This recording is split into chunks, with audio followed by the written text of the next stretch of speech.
24 countries in Europe, 26 internal and 18 external projects, 9 work packages.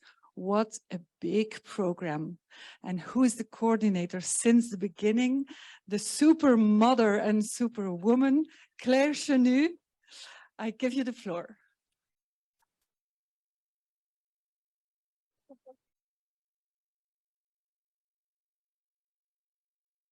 Thank you, Kate. Well, it's really a pleasure to be here. And yes, I wanted also to start with thanking the team, the local team, for the organization. Well, notice there was written on the program that there was no lunch, nothing provided. And at some stage, Bye came to me and said, there's a small coffee break. Did you see the coffee break? Amazing. Everything seems to be like that. So yes, thanks very much for the organization, and also to the Work Package 9 team and Work Package 1 team. Who actively worked. Usually you thank at the end of the events, but well, I'm tempted to start now. Regarding Work Package 1 team, Raisa Gerasina, who was on maternity leave last time, will come. She will arrive only on Wednesday, but she will come. She's not here today yet. But Saskia Visser will be absent. Actually, Saskia Visser has health problems. She's doing too much. And she had to resign from her position of co-coordinator of the EJP SOIL, which is really a bad news, but she needs to rest, and she will remain a special advisor to the coordination. So we managed that. She's still in the loop, but she needs to rest. And Anna Besse, I don't know where is Anna. Anna Besse is the new co-coordinator, so you might know her or not, but she's here. And altogether, between the annual science days and the general meeting, we're going to be around 240 people, which is quite a lot. It's quite amazing. So, well, yes, welcome to all of you again. And yes, if I could have the first slide, please. It's on. So it's on, and to start, I would like to say that we conceived this research program, and we started it by being convinced that agricultural soils are absolutely essential and that they are at the crossroad of societal challenges. But since February 2020, the landscape has really completely changed. So I don't know where to, I don't know. Sorry, I should have asked before. So I should point at, okay, sometimes you have to point, has completely changed, especially on the policy side, where there's this EU soil strategy. Then there was the there was first the start of the mission, a soil deal for Europe, the European soil strategy. We know that the soil health proposal is in preparation. It will be announced early July. And also the EU Nature Restoration Law, the COP25 biodiversity, which explicitly mentioned healthy soils in its objectives, and the EU certification of carbon removals by the end of last year. So soils are present in policies now, especially at the European level. So the landscape has completely changed. So it's really exciting, sometimes a bit stressful because there's so much to do, but it's really exciting, and it really puts our work, which is essentially target-oriented research, that is research that defines its own aims, specific aims, and it puts it in really a good perspective. Now,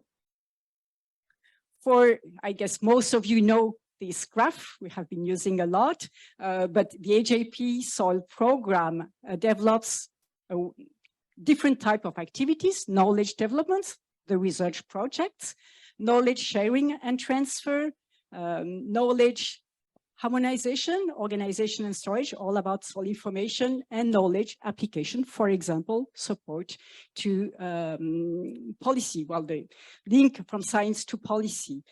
And we have a number of expected impacts that have been given to us by the Commission, so we have to work towards that. Some of them are related explicitly to knowledge development. It's understanding soil management for multifunctional healthy soils, understanding soil carbon sequestration and its contribution to climate change mitigation, and also an expected impact that aims to strengthen scientific capacities and cooperation.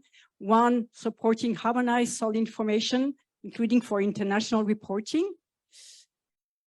So, and two, one that relates to fostering adoption of climate smart, sustainable soil management options and developing region fertilization practices. And all this contributes to multifunctional healthy soils at the crossroad of different challenges. Now, what I wanted to do is today, before we start these annual science days where the results of many projects, thank you, will be presented, is to show you how it, so the other two, for example, show you how developing research relates to our expected impact. For example, regarding understanding soil management for healthy, multifunctional soils, it is necessary, can you see? Yes, probably, well, I'm not sure. It is necessary to develop research on sustainable soil management. So evaluate management options. We need management options evaluation. We also need to evaluate management options for the ability to mitigate soil threats and to consider specifically, well, the status and role of soil biodiversity. When I say we, I'm sorry, I have been too fast. This is what came out our roadmap exercise as objectives, priorities. Of course, you could add more, but this is what we retained in our roadmap exercise that was led by Saskia Keestra.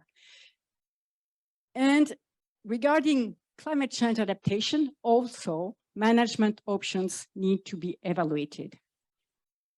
Now, regarding the understanding of soil carbon sequestration and its contribution to climate change mitigation, what is needed is a better understanding of soil organic carbon sequestration. This really hampers development at scale right now still, while there's a lot of research.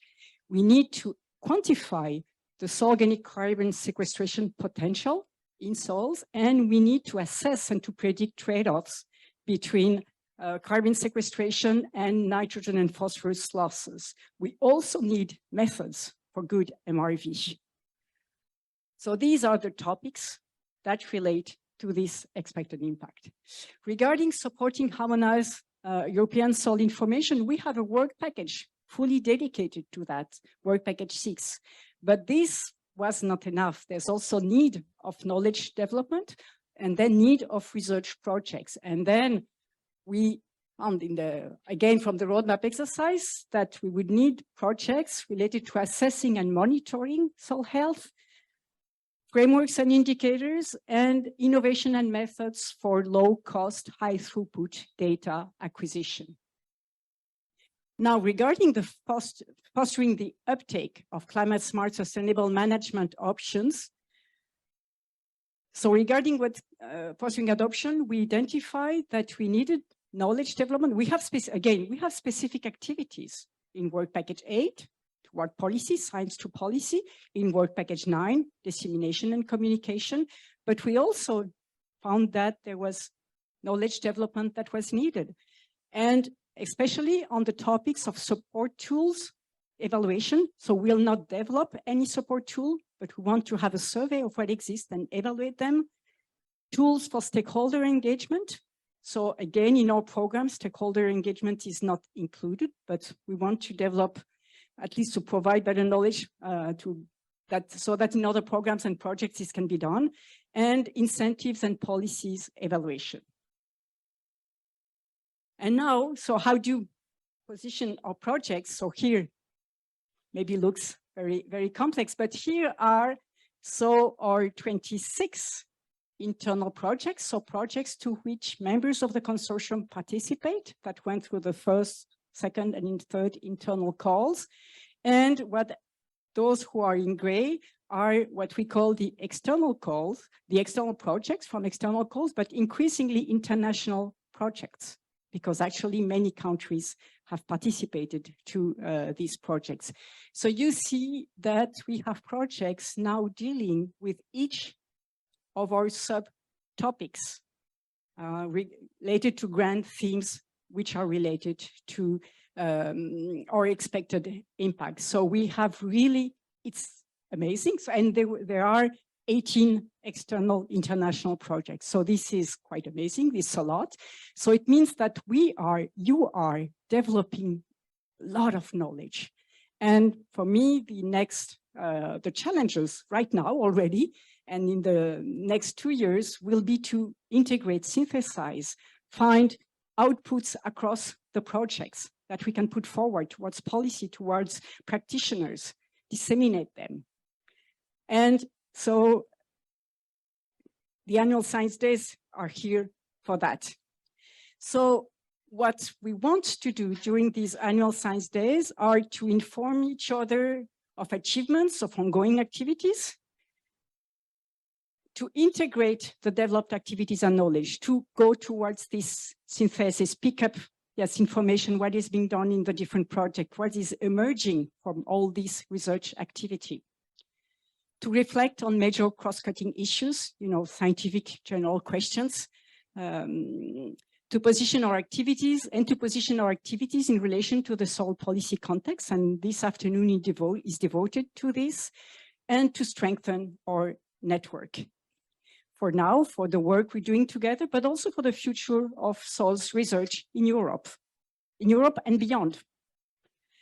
So the program, you have it on the leaflet. So we have a very rich program. This afternoon is devoted to a policy session. We are very glad that we have a Latvian policymaker present, and Gyuro Volpi from the European Commission, DG Klima. Sorry, his name is not on the program. And so you will have presentations and debates. Tomorrow, it will be breakout sessions, as you know, on different topics, and poster sessions, plus the social dinner. And on Wednesday, we have 2 keynotes coming from outside of the EJP to debate on the future of agriculture, to present results and debate on the future of agricultural soil results, have a focus on long-term experiments, again, a poster session, and conclusions of the meeting, and then the field trip, where we will discover parts of the landscape and soils of this country. So welcome, let's get started.